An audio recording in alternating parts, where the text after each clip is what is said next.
Welcome, everybody, and thank you for joining us. My name is Daniel Gallagher. I'm the head of climate risk and net zero implementation at the PRI. And in this session, we'll be picking up some of the questions we began to address this morning in the plenary around pathways to 1.5 degrees and how scenarios specifically can be helpful to inform investor strategy on climate. Now, I always like to begin with a little historical context, and it's important to think back to exactly 5 years ago this week, where the Intergovernmental Panel on Climate Change, IPCC, published their landmark special report on 1.5 degrees.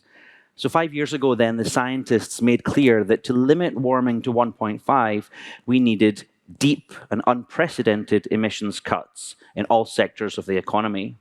They also put clear numbers on the change we needed. CO2 emission levels would have to be cut almost in half by 2030 and to net zero by 2050. As we heard this morning, the years since then have seen some good news.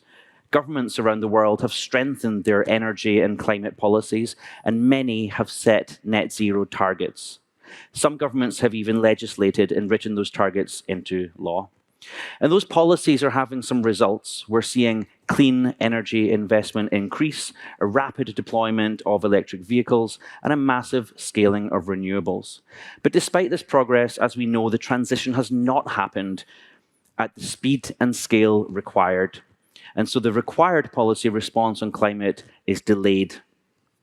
And as we heard this morning from Professor Jim Skee from the IPCC, these delays are increasing the risk of overshooting 1.5 degrees, putting us into that dangerous territory of overshoot, where we know risks progressively increase.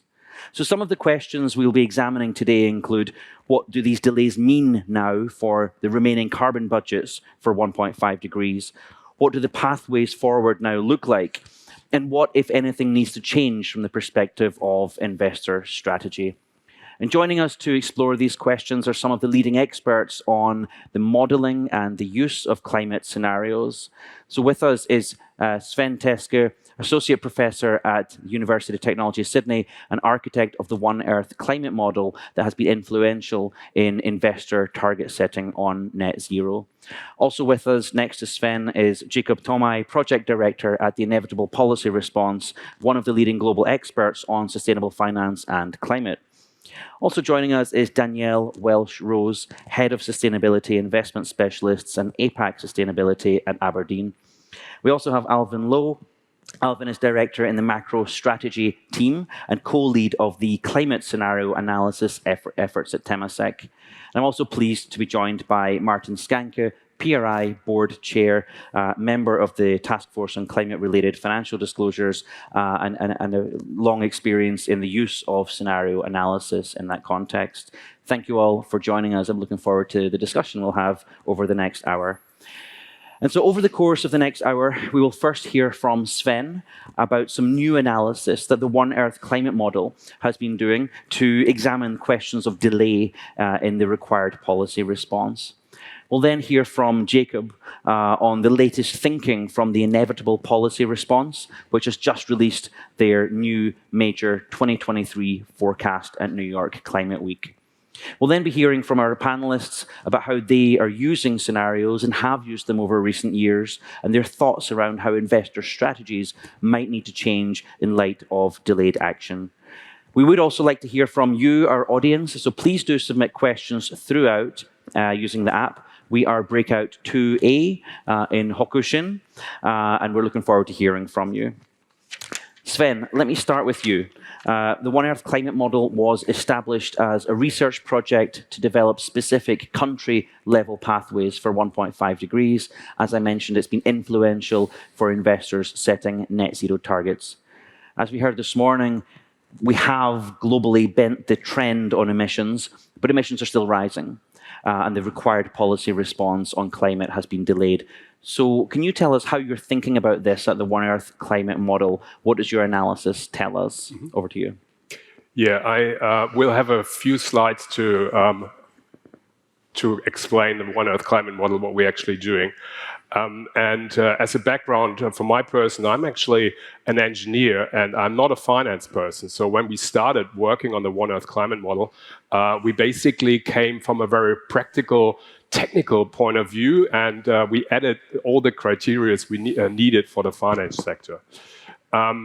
So what is the One Earth climate model? It is basically a very high resolution, geographical resolution model. It's broken down the global scenarios you have, also from other modeling exercises like the International Energy Agency, net zero pathways.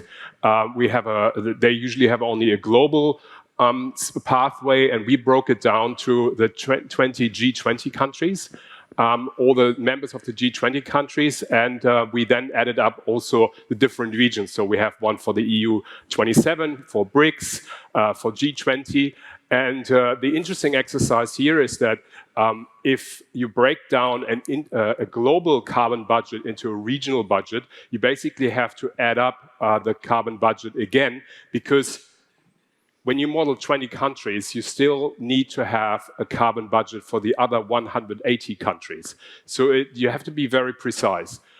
In the second step, what we do is we break down the different sectors into all the global industry categorization standard classes, so the GICS classes, because that was the original reason why we have been approached by the Net Zero Asset Owner Alliance and UNPRI to actually break down a traditional energy scenario and emissions scenario, which is usually broken down into transport, buildings, and industry, to break it further down into the different industry classes. So we have about 20 classes and subclasses.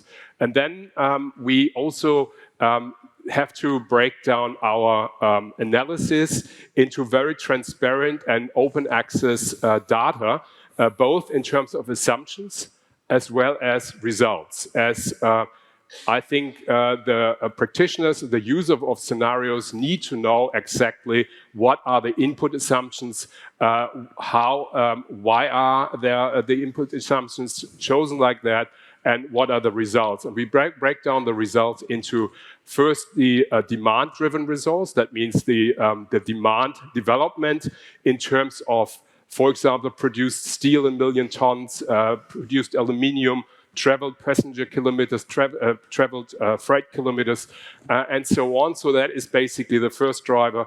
Then we add up all those different demands. We have energy intensity, which means, and that's very different from country to country, how much energy per, for example, produced steel is required. And then the third parameter is the carbon intensity. What is sort of the carbon intensity to supply this energy for producing steel? So all those parameters are available. And then we have the debate about target setting and climate risk assessment. And it's not, one is not better than the other. I just wanted to sort of get the point across here that it's actually different. For climate risk assessment, a lot of scenarios are required. But for target setting, especially if we want to achieve a common goal, a common target, we actually need to have one specific goal for everyone. So we basically have the risk assessment is basically the sum of all the different scenarios, and a target setting is a rather pointed one. Not saying that our pathway is the only possible. That's obviously not the case. But it's very important to see that those scenarios are different tools for different purposes. What we have in the data, and as I said, it's you can download it on the Springer Applied Science Journal website, and also at the UTS website. We calculated a global budget, carbon budget for all the different industries like steel, aluminium, chemical industry, cement, and so on. And then we calculated a delay of 5 years and 7 years. So the delay means the no delay scenario will end up with 425 gigatons of CO2 on a global level, and it starts to kick in basically next year, 2024. So a 5-year delay is the delay starts in 29, and a 7 years delay is it starts in 31.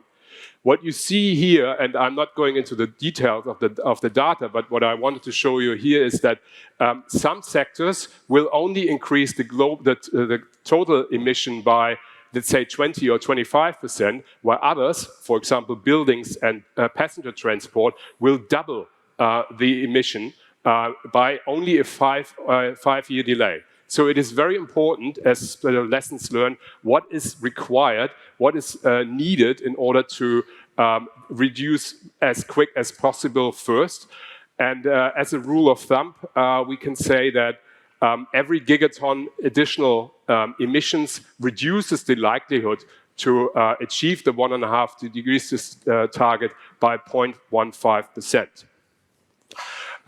So what we have here is that we basically have the overall data. We have a specific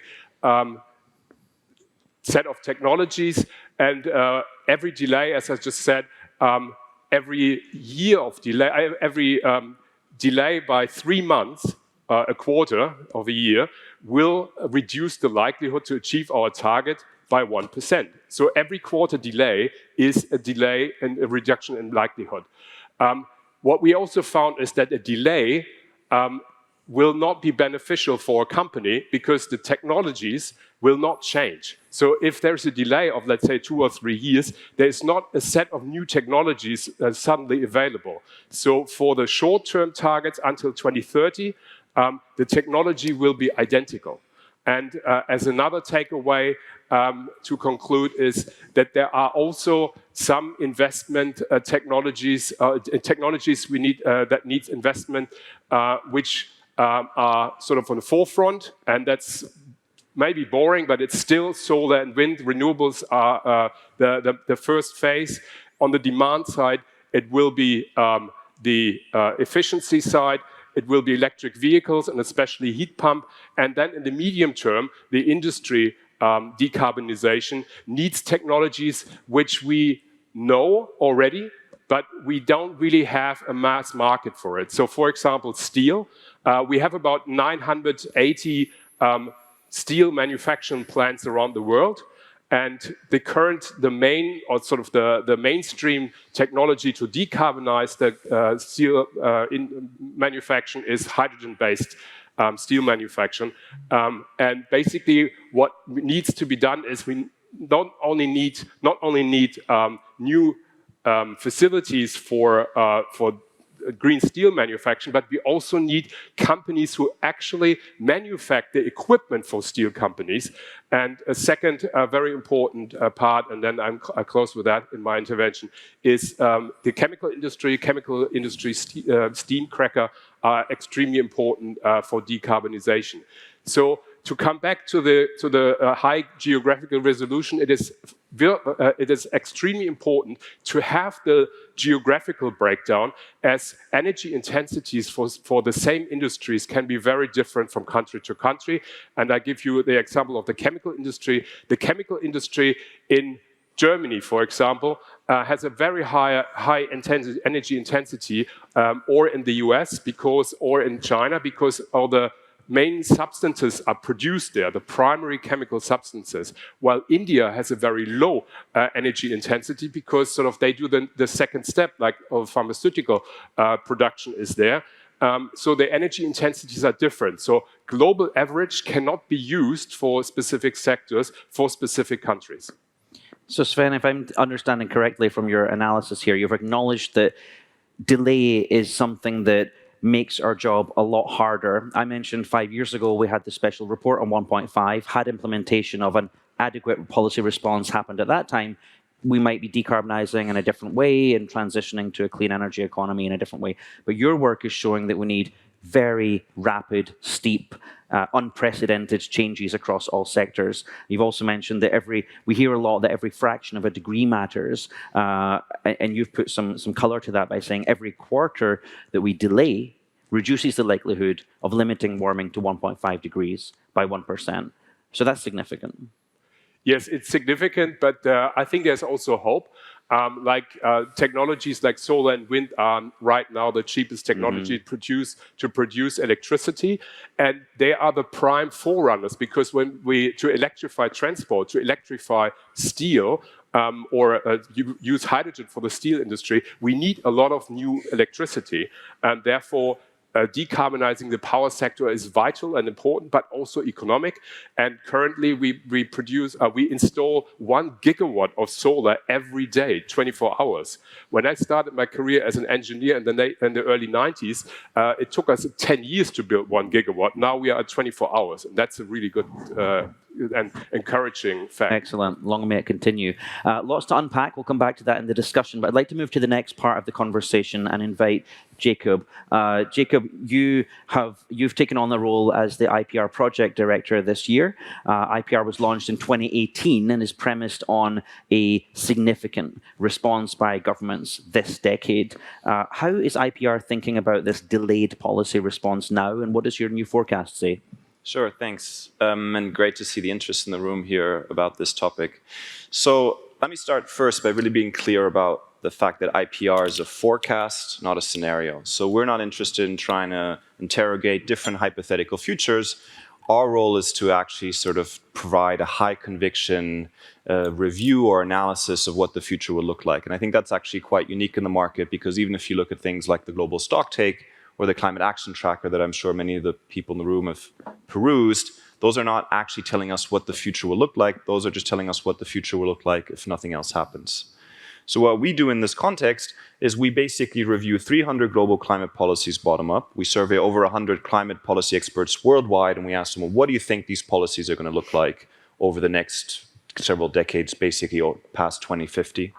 We then actually review the policies themselves, legislation or the policy manifestos and the like, and of course the underlying technology trends or deforestation trends, and put all that together into one story. So that I think is quite different to sort of constraining for a 1.5 or a hothouse world. And then we work with a modeling team to tell us what the temperature outcome from that is. So we don't know until we've done the model work what the future will look like. We just forecast the policies and then take it from there. And I think one of the starkest findings from our perspective is just how far away we are from 1.5 when we look at policies right now. So I have to start with that. I'm obliged to. So right now, we basically only think around 3% of global climate policy levers tracked by IPR are moving towards 2050 net zero. And moving towards is already doing some work in that sentence, right? We're not even sure that they're exactly aligned, but at least we can say they're moving towards. So that might be the bad news. I'm sure you've heard variations of this over the last 2 years. I mean, sort of depressing, bad news, climate news, it seems like a legal obligation for journalists to comply with, right? It's like, I think it's in their contract, they have to be grumpy and moody. But I think it hides fundamentally actually the climate ambition that Sven also talked about, right? So we actually inversely see more than half of the policy frameworks that we track are now broadly supportive of our forecast policy scenario, including 90% in the OECD. And that is a below 2 degree future. It means that every time you open the newspaper and you see policy backsliding here, another climate goal missed there, we're always benchmarking that against 1.5. But even if you miss it by 5 years, that's still a very ambitious policy future. And so I think that's quite important right now. 90% in the OECD, that's really, really striking. And I think it speaks to the inevitable policy response, the name of our program. So where are the biggest gaps? Perhaps just briefly, right? So most of the gaps still are in emerging markets, and there are 2 key reasons for that. I think the first intuition is, oh, here we go, emerging markets, that's where the policy gap is. But obviously, we're actually just looking at where policies are right now. There is a longer runway. We don't expect Indonesia to have a policy suite in place for when they have, according to, global climate perspectives, another 50 years of runway on some of the decarbonization story, right? That's not all going to be resolved in 2023. So this is not necessarily surprising that we still see a bigger policy gap. And in fact, what I do think is interesting about it is that globally, this policy gap, almost all of it is concentrated across 4 key issues. It's basically coal power in China and India. It's Russia. Some of you in the room may have heard about one or the other issue in the country at the moment. I don't think they have a lot of bandwidth for climate policy. And then, of course, there's the broader rest of policy gaps as well. And so you can see here, basically, both the policy gap, but I also want to just point you to the fact that I think we've actually seen policy do what it's supposed to be doing. So even though we're not seeing the 1.5 happen, over half of the policies that are being put into place right now are kind of moving in the below 2-degree direction. I think that's a really resetting of expectations. So with that policy gap, and as we forecast that policy gap being closed, right? So we expect this policy gap to be closed over time. We now see net zero CO2 by 2060 as our new central forecast, right? And I realize that this slide is going to bias a poll you have set up later, Danielle, but there's not much I can do about it. We surveyed over 100 sustainability experts across your community, in fact, already. I'm going to skip that slide as we get a chance to do that later. But this does mean that if you're an investor looking at net zero target setting for advanced economies, for example, and if we don't take supply chain, just a narrow universe of operations within advanced economies, if you're setting a net zero target, this now is potentially the most likely climate outcome, actually. We're moving away from all right, let's go in our fantasy world here about net zero to really seeing that become concrete. So I'm going to skip this slide. No time to take pictures, sorry, because we'll ask you that question in a minute. And I think I just want to highlight sort of two key things, right? So economics, as Sven said, is now the accelerator, right? That's the key driver of the transition coupled with policy support. But the key challenges that are now left are social, geopolitical, and nature, right? So obviously we understand social just transition was a key issue on the panel yesterday. And I'll get back to that in a minute. Geopolitical, we understand as well. Let me just highlight here, I think one key aspect is how are we going to, even if solar is as cheap as it is, how are we going to get investors to be able to deploy that capital when risk premia is skyrocketing in emerging markets thanks to increasing climate risk? This is now perhaps the biggest challenge for the transition. It's not carbon pricing, potentially it's on some of the others, it's really this. And then the nature and social issues, and of course, land here becomes the new central story for chapter 2 of the energy transition. In 2050, we think 20% of emissions will be linked to ruminant meat. That's beef and lamb. That's less or around 10% of the calorific intake, which means around 10% of the food we eat in 2050 is going to be responsible in our forecast for 1 in 5 emissions. And it speaks to the incredible challenge that there is still left. So ultimately, we forecast now, for the first time and with high conviction, that the Paris Agreement will be met. A sentence I never thought would cross my lips, to be honest, but this is now our central forecast. We recognize the uncertainties, the temperature sensitivities, the policy gap that has to be filled, but our forecast peaks at 1.7, 1.8. And by the way, because we know the temperature uncertainties and all the rest of it, that is a 90% probability of staying below 2 degrees now, according to this analysis. You can find all of this at ipr.transitionmonitor.com. Having hyperlinks on a slide is obviously about as useless as it gets, but here you go. So if you Google it, you'll find it, and really excited to continue the conversation, obviously. PRI will be hosting a deep dive webinar on the new forecast on the 25th of October. So for those interested in the specifics, and there are a lot of details and specifics, join us on the 25th. You can register on PRI's website. Jakob and I will be present along with some others. Let me ask you, Jakob, before we close on this part of the conversation, what do you want the community here to do with the forecast? How do you expect them to internalize it and use it in their decision making? Sure. So we're really pleased to already have a lot of strategic partners and supporters of this work. So BNP Paribas, Temasek, APG, Fitch Ratings. Fitch Ratings has it in Climate's Vulnerability Score. Morningstar uses the scenarios for its low carbon transition rating. So RMI Pacta uses it in its analysis. There's a bank project on climate data. So we are seeing this adoption. Obviously, we'd love to have more conversations in the room with investors who want to explore these perspectives. I think number one, it's really important that I know everyone is caught up in the target setting 1.5 world, but it's really important to try and think about processes to build conviction about what you as an investor think the transition will actually look like. That doesn't have to be our forecast. You're not obliged to do this. I mean, it would be lovely, of course, but you can build.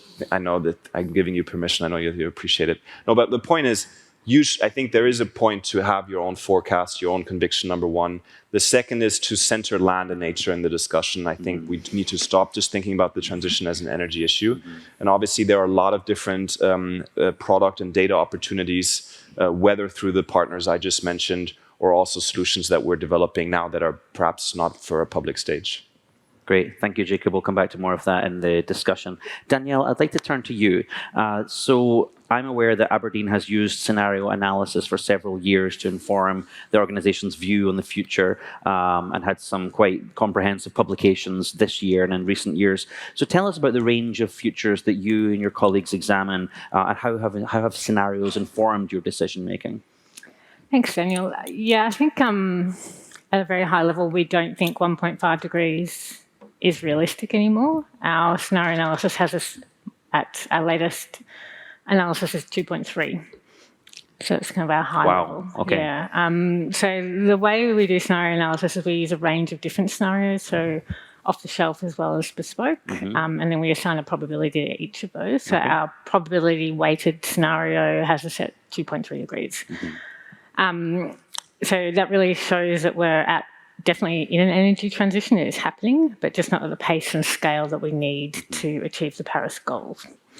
And that 2.3 degrees that's what you as an organization expect to unfold. How are you using that for decision-making purposes? Yeah, that's sort of based on what we currently know, and that's something that we update every year. So that has changed since last year, so that will continue to change, I expect. So just similar to what Sven was saying before, we use these bespoke scenarios because many of the off-the-shelf scenarios have underlying assumptions that each economy and each sector will transition in the same way at the same pace, and we know that's not true. China is not transitioning in the same way, same pace as the US. Utilities won't transition in the same way as the auto sector. So that nuance that's built into that allows our analysts to really, I think, gives them more plausible outcomes that they can use in their investment analysis. So we have this range of scenarios. They're fed into a tool that's available for our on-desk analysts to use. The tool, at a very high level, translates the scenarios at a company level into an impairment or uplift and valuation. Analysts can also see the impact at sector level and also at portfolio level. And that then can be used to feed into their investment analysis, but also importantly, their active ownership. So you can use it, for example, I was talking to an analyst recently who use that sort of company level information to challenge a resources company on the scenario that they were using in their analysis as well. So that's kind of the practical application. Great. And then let me just ask you one more, which is, so Aberdeen has set a net zero target, so an interim target to 2030 and then a long term to 2050. At the same time, you're telling us that the most likely outcome is that we won't meet the Paris Agreement. So how do you hold those together, the high ambition and the kind of realism in your perspective? Yes, just to be very clear, what we think is going to happen at the moment on the information that we have is very different to what we think needs to happen. So we're very clear that anything above 1.5 degrees clearly will have catastrophic impacts, and that's what we're trying to avoid. But what we're modelling at the moment is at 2.3. And so, as I said before, despite not being on that trajectory, what we do know is the transition is well underway. And the pace of that may change, but what we do need to be prepared for as investors and the companies that we invest in, and all of us in the room, is for that transition. And so, when we've put in place our net zero strategy, it's really focused on this real world decarbonisation. So I think that's an important point that's been made before at this conference. So for us, that means investing in a transition. So we're not focused on divestments, really. That the transition, allocating capital to transition leaders, and having a very targeted net zero stewardship approach. So we're really wanting to move companies along. That's a key focus for us. And I won't spend hours talking about this because it's been covered before. We also clearly need very strong policy. We need those frameworks in place as investors. And I think as fund managers as well, and again, this is something that comes up all the time, is around making sure that our commitments are credible, but also our capabilities are credible, so that we have the right people and tools in place to make sure that we're doing what we say we're doing, and modelling that. And I think also using the power that we have in advocacy, using all the touch points that we have to advocate for that policy change is also vital. Vital, absolutely. Thank you, Danielle. We'll come back to you in the discussion. Alvin, let me bring you in here. So Temasek has been working in the climate space for quite a while. My understanding is that Temasek has adopted the IPR forecast as a base case. Can you tell us a bit about the factors that went into that decision and why you would choose IPR as your base case? Sure. Well, first of all, thank you for having me. It's a pleasure. Now, I think for us, climate scenario analysis, as nascent as it is, has come a long way. So I recall back when we first began looking into it in 2019, it was very much an emerging space. The sort of set of scenarios that we had to contend with was pretty much the IPCC scenarios. Now, fast forward 4 years later, we have seen a proliferation in scenarios. So we have IPR, which we are discussing today. We also have NGFS, IEA, and a whole host of many others. So it's very much part of the mainstream now. It's a required tool or recommended tool by various industry bodies or regulators. And then alongside that proliferation in scenarios is also significant development in terms of the complexity and also the granularity for each scenario. So I think that's a nice segue in the next point, which is why we have chosen IPR FPS as our base case scenario. So one of the key criteria that we wanted to have when choosing a scenario was the granularity and the transparency. So as Jakob has already alluded to, you have very detailed forecasts, be it whether it's EV adoption, energy system mix at various points in time. And alongside that, you have very, very publicly available information, which is goes to the point of full transparency. Now, then I think the second criteria that we have was that it is something that was endorsed by the industry. So it's a scenario that's developed for the financial sector. That's great. But beyond that, it's also something that was developed with feedback from investors, and it also has a consortium of technical partners. So I think that combination creates a very robust body of work. So that's the second factor. Last but not least, I think this point was also alluded to by Jakob, was that it is not a normative scenario. It's a policy forecast, right? So you're not saying that, okay, if I want X temperature outcome, what are the hypothetical pathways that we need to get there? What we are saying is that if this and this happens, this is the resulting temperature outcome. So that really appealed to us. Now, in terms of how we are using it, I think at Temasek, we look at it from both a top-down and bottom-up approach. And I think the overall objective when we're doing this is to make sure that we take the world for what it is, because we are investor first and foremost, right? So we need to accept for the world where we think it is or where we think it will likely be at. So for us, the IPR FPS is the base case scenario. And a lot of top-down approach stems from us having done the work on what we think are our expected future returns for our main asset class, which is equities. In recent years, we've now we've implemented a climate change overlay on top of that, and we've used the IPR FPS as our base case scenario. I think the scenario, when we're doing the scenario analysis, we also inform us a bit about how we think about public equities investing in the sustainability space, because I think what you often realize is that there's significant intra-sector and also inter-sector dispersion. So that really appeals to us, or it's important for us because we invest across sectors and geographies. So I think from a bottom-up approach, we have implemented in recent years what we call a carbon spread.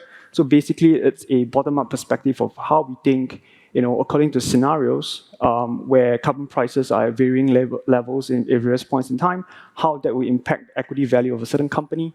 And that so once we have that joint-up thinking from both bottom-up and top-down approach, which is anchored by a consistent set of scenarios, that really helps us to uncover the risks and also opportunities as we invest across geographies and sectors. Thanks, Alvin. That's very clear. I know there's a lot more we can discuss, and we'll come back to that in the discussion. For now, I want to bring the audience in and hear from you about your perspectives about how you're using scenario analysis. And so if you go to your app, please, and take a look at we have two questions for you. The first one is it says, what is the most important use of climate scenario analysis in your current practice, whether that's for engagement, to inform security selection and asset allocation, for your long-term investment strategy, or if you're not using scenario analysis quite so much. We'll have another question in a moment, but while we allow the answers to come in, Martin, I'd like to bring you into the conversation. So you have a long experience from the asset management perspective of scenario analysis application. You've also been a member of the TCFD, which has developed clear guidance that's been influential across the industry on how to use scenario analysis. So what's your take on the new scenario and forecast you've heard about today, which do some specific things to incorporate delay, recognizing where we are now and that we didn't act with the speed and scale required 5 years ago or before. What's your take on what you're hearing? Well, first of all, I think really useful perspectives. I think from an investor point of view, an important starting point is the role of finance in our economic system. It's to allocate capital. And to do that properly, we need information about risks and expected returns. And I think the scenarios or the pathways that you're describing are pathways that will play out very differently at the corporate level. So I think from the investor point of view, you need to understand that we know that we have to go through a transition to a low carbon economy. What we don't know is the extent to which that transition will happen through a transformation of existing companies or building down existing companies, building up new ones. And in all likelihood, it will be a mix of both. Some companies will be able to transform themselves. For instance, will the energy companies of the future be today's fossil fuel companies that have transformed themselves into being leaders in renewable energy? Will tomorrow's car producers be today's producers who have transformed themselves into being producers of electric vehicles, or will new companies take their place? And investors, they know that there will be a mix of both, but the challenge for them is to identify which companies are the ones that will be able to make that transition and which will not. And that will influence how they think about capital structure, dividend policy, etc. So I think for me, both, and I think Sven made a useful distinction between what's a target and what's a scenario or a stress test approach. You need both, and I think the TCFD framework that you mentioned actually incorporates both. So number one, we ask companies to stress test their business models against a range of different scenarios to say something about the resilience of their strategy under different climate-related scenarios. That's actually a very powerful question to ask of, for instance, a fossil fuel company. Asking them, well, what does your business model look like in a world where we're successful in climate policies? Are we convinced that you will be able to transform yourself and make money in a low-carbon economy? And that will influence how you think about, for instance, dividend policy. Do you want those companies that the fossil fuel producers to reinvest money they're making today in the business model they have, or do you want to take that money out in the form of cash and reinvest somewhere else? And I think in this transition, if we're successful in the transition, that means if you look at fossil fuel companies, they will be cutting back on their investments very rapidly, but they'll still have a lot of cash flow from their existing assets. So these companies will have lots and lots of cash. And I think a key question for investors going forward is, well, how do you, as an owner, discipline the use of that cash? Avoiding reinvestment in business models you don't believe in, and getting that money out in the form of dividend to reinvest in something you believe in more. So that's a really important use of stress testing, is understanding the resilience of the business models. And then I think the target setting is complementary to that, in a sense, because if you, again, looking at the TCFD framework, there's a separate section on targets. And a target or a pathway to 1.5 degrees or whatever outcome you sort of believe in is a very natural benchmark to look at how the trajectory of emissions from particular companies are. I mean, the Transition Pathway Initiative is about sectoral pathways for emissions. And so they are useful reference points if you have an engagement with a company on their pathway to a net zero world. So I see this very much from an investment point of view as giving you a wider information set to understand the robustness of the strategies of the companies you invest in. And I think a useful perspective on what a company is is that it's in a sense two things. It's a portfolio of some underlying value creation assets, be it fossil fuel assets, renewable energy assets, or other assets. And it's also the investment platform you invest in to get access to the value creation from those assets. And so you really need to understand two things. You need to understand what kind of underlying assets do you want to be exposed to, but also through which platforms do you want to be exposed to those underlying assets. Suppose you're an investor and you say, well, I want a portfolio that is balanced with some renewable energy assets and some fossil fuel assets. Well, you can do that in many ways. You could, for instance, create a portfolio of some pure play oil and gas companies and some pure play renewable energy companies. Or you could invest in a energy company that's in the process of transforming itself and has both fossil fuel and renewable energy assets in the same platform, in the same corporate structure. So I think using these scenarios and the insights you get from them, and I think that my main takeaway is not really that you should not necessarily have to believe in one scenario or one pathway or another, but within the model, I think, constrains you or forces you to think systematically and coherently about an issue. And there has to be an inner consistency in the model. And so I think you just learn a lot from that process that you can then take out and use to assess the companies you've invested in. Thanks, Martin. So very clear and distinct applications across the strategy realm, targets, and bringing it down to earth at the company level. Let's see what our audience says. We asked them what the most important use of scenario analysis is in their current practice. If we can have the results on the screen, it looks to me like just less than a third are not using scenario analysis as of yet.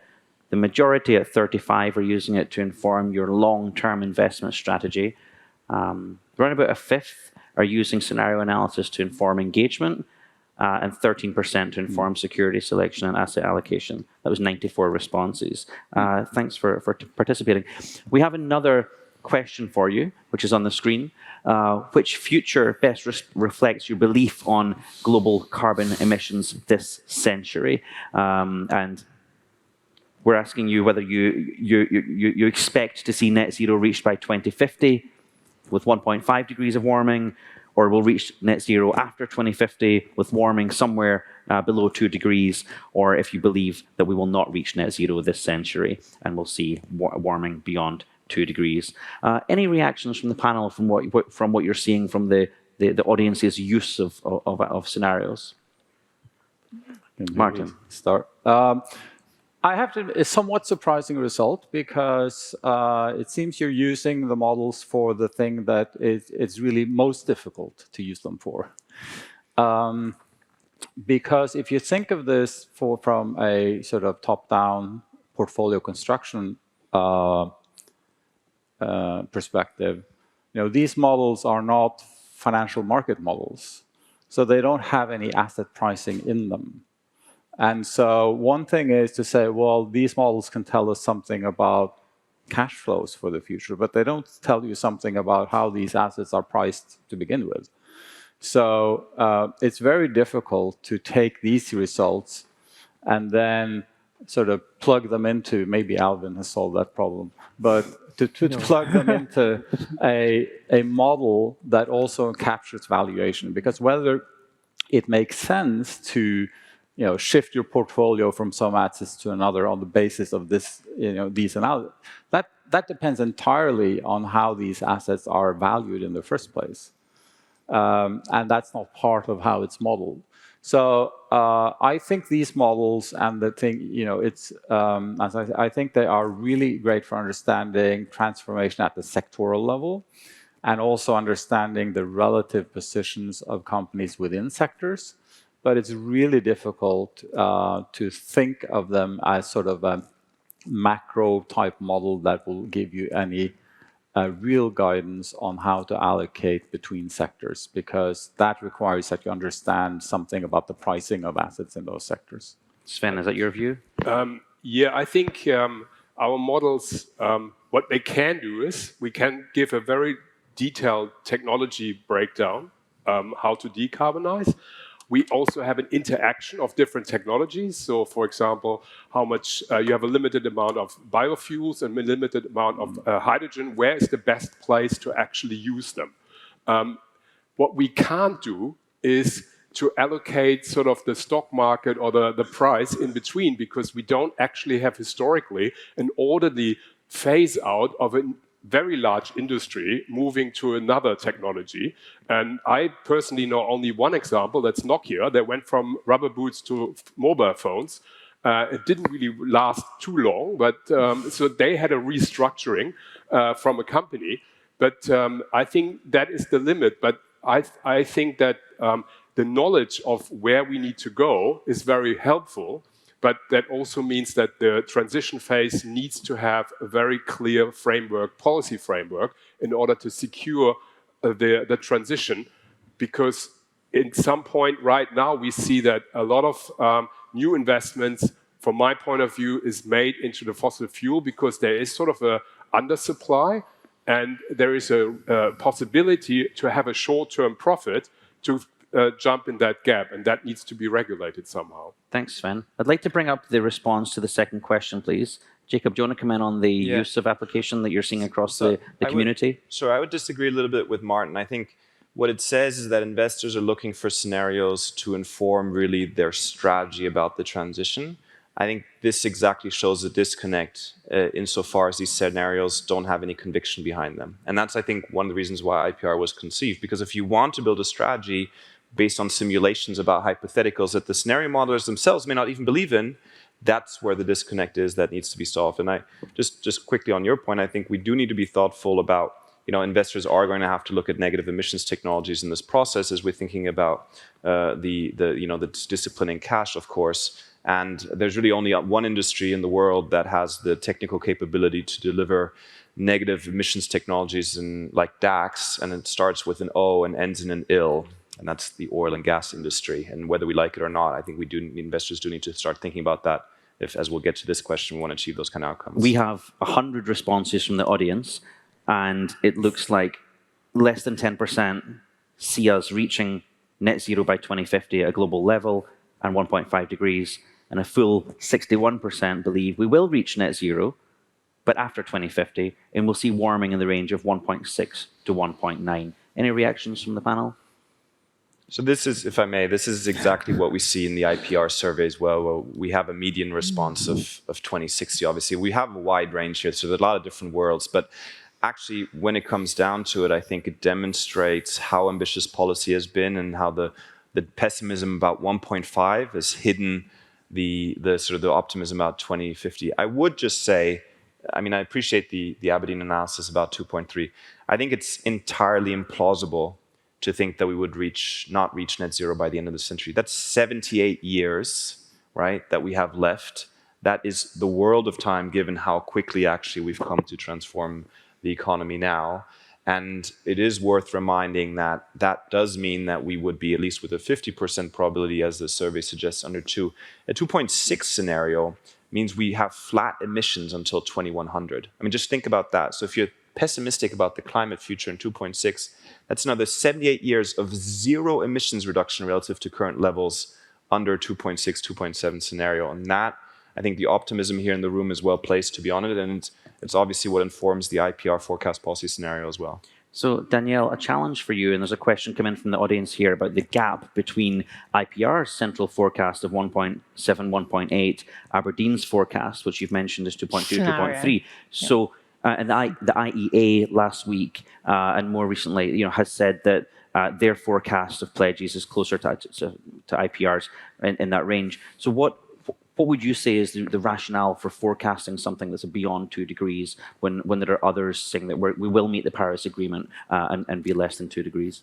Well, that is a scenario rather than a forecast, so a bit different. But am I allowed to just comment on the last result from the audience in terms of the use of scenario analysis? So we find the value actually at that company level. Mm-hmm. So when we look at the different scenarios and the impacts that you're seeing at industry sector, there's very little movement up or down, all the different scenarios. Where we see the impact is dispersion underneath that industry sector of companies that have, value destruction or valuation uplift. And so that's where we see the value at sort of micro level rather than that really high level. So that result did surprise me a little bit. Excellent. You, Jakob, mentioned carbon removals, and we heard this morning from Jim Ski, IPCC chair, that if we're going to continue, and delay is the theme of this panel, if we continue to delay, then removals would be needed to prevent the worst outcomes. Alvin, Temasek is doing work in this area, so I wanted to just ask you to speak to that. Interesting is that you have set a net zero target. You have a net zero target for 2030 and to 2050, but Temasek is also looking at and exploring removals, which we're hearing from the scientists is, requires more science. It's costly. It's a lot worse than avoiding emissions now. So what are you looking at and why? Yeah, so I think a lot of what we've been talking about is saying that we've been talking about how the carbon budget is rapidly shrinking, and then I think in an earlier session today, one panelist mentioned it in a different way, which is say that even if you stop all emissions right now, but if you continue with deforestation, we'll be pretty much go beyond the 2 degrees kind of scenario. So I think what that all points to is that we need carbon negative solutions. And within that, I think nature has to be an integral part of that discussion, right? So that's why last year in 2022, at Temasek, we created a platform. It's called Gen Zero. It focuses on decarbonization solutions, and it has 3 pillars to it. So one is technology-based, the other is nature-based, and the third, last but not least, is also the carbon ecosystem enablers. So we think by seeding this platform, by having a technical specialist over there, and looking at growth companies in that space, will really help us to kind of strive towards the net zero future that we so crave for. Mm-hmm. Yeah. Sven, what's your take? I'm quite critical when I'm coming from the technology perspective. I'm very hopeful to use nature-based system. I think that should be our focus.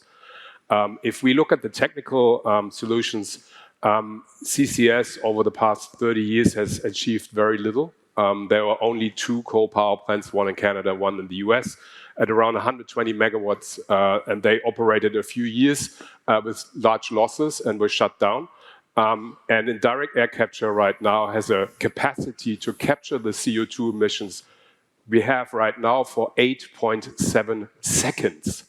Even if we increase it to those scenarios the IEA has published, we are up to 18 hours in 2030 or 2040. So right now, the direct air capture can justify to delay the fossil fuel phase out by about a day, maybe 2. That's it. And therefore, I'm not against it, and I'm certainly, as a scientist, not against research, but you need to put the technology into perspective. What can it do and what it can't do? Besides the fact that direct air capture needs a lot of space and a lot of energy, which needs to be on top of what we need to produce to have our energy and electricity supply decarbonized. So that comes on top of that. Jakob, is direct air capture worth looking at? Yeah, so I think we don't really have direct air capture materially until 2050, but part of the reason why I'm optimistic and why IPR is optimistic or realistic perhaps about below 2 degrees is just because we don't think we fully internalized the dramatic economic impacts under 2 degree world. We still talk about the hothouse world as a 4 degree world. This is just bad language. And we don't think policymakers will accept stabilization of 1.8. September was 1.9, 1.8, 1.9 above global temperature averages this last month, right? And we have 1.2 degree world. So even if we stabilize temperatures at 1.8, we could have months in the year that are 2.5 or 2.4 degrees, just given the natural variability. This is the moment where I plug my book. Obviously, I have to. My publisher would immediately fire me if I didn't. And it's happily translated in Japanese, so I doubly have to, which explores this question. So I'm really excited to be here today, and I couldn't help myself. I'm sorry for the plug. I'll pay the PRI. Does anyone else have a book they'd like to publicize? PRI sponsorship fee will collect after the panel. But I think this is really important for investors to internalize right now. This world, the hothouse world, has arrived. Risk premia are going to be a huge challenge. Economic impact, social impact are going to be a huge challenge. And that means we don't have DAX coming in the next three or four decades. But by 2060, 70, 80, we think it'll capture upwards of 5 gigatons a year. And eventually maybe even mean that we'll get back down to 1.5, right? Well, let's hope so. Okay, let's hope so. We are rapidly running out of time, just as the carbon budgets are rapidly diminishing. So there's lots of great questions coming in from the audience. Let me just say that the panelists will be available after the panel concludes at the Nippon Life stand if you want to come and ask questions and continue the conversation. But for now, I want to just turn to all of you and ask you to focus on what you want this community here to do with scenarios and on climate. So the theme of our conference here is from commitments to action. Martin, I'm going to start with you. What's the one recommendation you would make to the community here about moving forward, using scenarios to inform their action on climate? And if you can just say in 60 seconds what you're thinking. So I think, just repeating anyway what I said, I think you need as owners to be very forceful enforcers of capital discipline, because that's what we're going to need in this transformation process. And that goes through engagement. It goes to asking companies to stress test their business models and make sure that you're forcing them to repatriate capital if they don't have a convincing use for the capital that's generated by their existing business. Because we need to make this transition, we need also to move capital. And one thing is moving the physical capital, building down the existing fossil fuel assets and building up new real assets. But obviously also that has to be matched in the financial world, how you think about your capital allocation. And that is really being sure that you are active, critical owners of companies, treat them as the investment platforms they are, put pressure on them to stress test their own strategies, and make sure that we don't waste capital in this transformation process, because we can't afford to do that. Put pressure on companies, move capital. Thank you, Martin. Alvin, same question to you in 30 seconds. What do you want the audience to do with scenarios? I'm going to pick up on one of the poll questions which says that more than 30% have not begun climate scenario analysis. Not to plug my own book, but I think it's very important beyond the applications that I've just outlined. Internally we use a scenarios kind of guide where we think about where we should put our internal carbon price, and that has a whole range of applications within the firm. Had that said, it's not going to be the holy grail which should guide you in terms of your investment returns, but nonetheless, it's worthwhile the beginner journey. Great, very clear. Danielle, what should investors do next? 15 seconds after me. I think first, use scenario analysis. Make sure you understand it and that it's as realistic as possible in terms of outcomes. I'm just going to repeat, advocate. We have a platform, we need to see policy change, and we should be using that platform. Thank you, Danielle. Jakob? So I think you should put the gun to your head to your portfolio managers, metaphorical gun, obviously, and force them to say what their conviction is about the transition and make it evidence-based. Let's move away from the talking points, we're all screwed or everything is going to be wonderful in fairy tale land. This is what investors are there for, to take a view about the future. And when it comes to the climate transition, it's time to take an evidence-based view and for everyone to actually put their money where their mouth is on that front. Sven, 30 seconds. What should investors do next? Do a very thorough analysis of the technology available right now for decarbonizing. Try to have a system approach, because if there's one technology required for the other, like a lot of electricity to produce hydrogen, or a lot of electricity additional to decarbonize the transport system, have a system approach, look at it. And secondly, come back to the One Earth Climate Model research team and tell us what else you need, and we're happy to deliver that. Excellent. Okay, thank you, Sven. So that's just about all we have time for. As I said, the panelists will be available at the Nippon Life stand afterwards. Today we began asking what these delays in the required policy response mean for 1.5 and what they mean for carbon budgets and investor action. We only really scratched the surface, but we heard from Sven and from Jakob about some very detailed and open source modeling that they've done that can inform your investor strategy. And we also heard from our panelists about a range of practical applications to inform your decision making on climate. At PRI, we are here, our climate specialists are here to continue the conversation with you one-on-one.